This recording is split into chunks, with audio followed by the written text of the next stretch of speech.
नमस्कार दोस्तों, आप देख रहे हैं संस्कृति टीवी।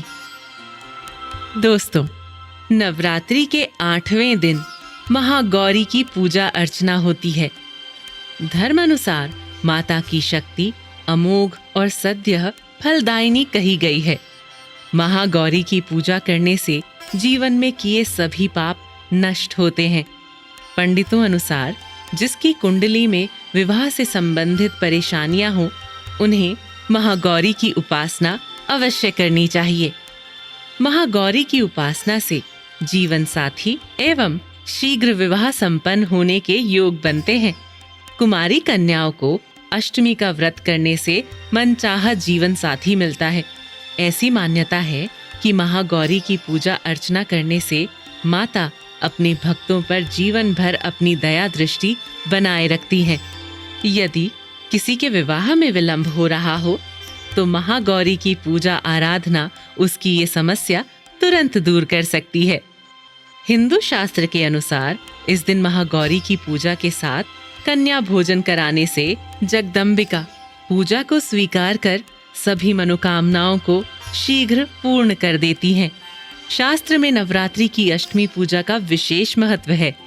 इस दिन यदि भक्त एकाग्रचित होकर माँ की पूजा अर्चना करें तो देवी माँ बहुत जल्द प्रसन्न होती हैं। अष्टमी के दिन कन्या पूजन करना बेहद लाभकारी माना जाता है। शास्त्र के अनुसार असुरों का संहार करने और देवताओं का कल्याण करने के लिए ही माता को अस्त्र शस्त्र धारण करना पड़ा था। आदि शक्ति होने के बावजूद नवदुर्गे माता को महागौरी का स्वरूप क्यों लेना पड़ा, यहाँ आप इस कथा के माध्यम से जान सकते हैं। माँ गौरी की पौराणिक कहानी। माँ दुर्गा के 8वें स्वरूप महागौरी को लेकर 2 पौराणिक कथाएं काफी प्रचलित हैं।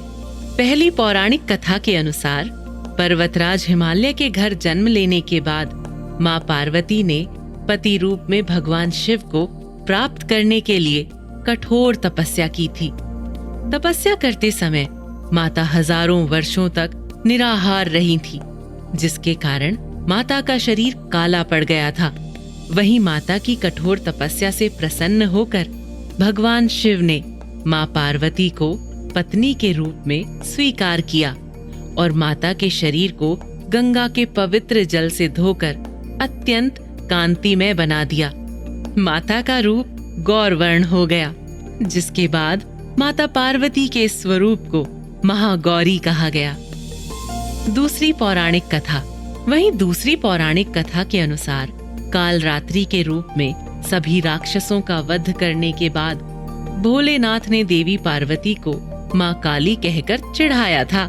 माता ने उत्तेजित होकर अपनी त्वचा को पाने के लिए कई दिनों तक कड़ी तपस्या की और ब्रह्मा जी को अर्घ्य दिया। देवी पार्वती से प्रसन्न होकर ब्रह्मा जी ने हिमालय के मानसरोवर नदी में स्नान करने की सलाह दी। ब्रह्मा जी के सलाह को मानते हुए माँ पार्वती ने मानसरोवर में स्नान किया। इस नदी में स्नान करने के बाद माता का स्वरूप गौरवर्ण हो गया, इसलिए माता के स्वरूप को महागौरी कहा गया। आपको बता दें, माँ पार्वती ही देवी भगवती का स्वरूप है। दोस्तों, उम्मीद है आपको ये जानकारी पसंद आई होगी। ऐसी ही धर्म और आस्था से जुड़ी जानकारी के लिए आप देखते रहिए संस्कृति टीवी। साथ ही हमारे चैनल को लाइक और सब्सक्राइब करना ना भूलें। धन्यवाद।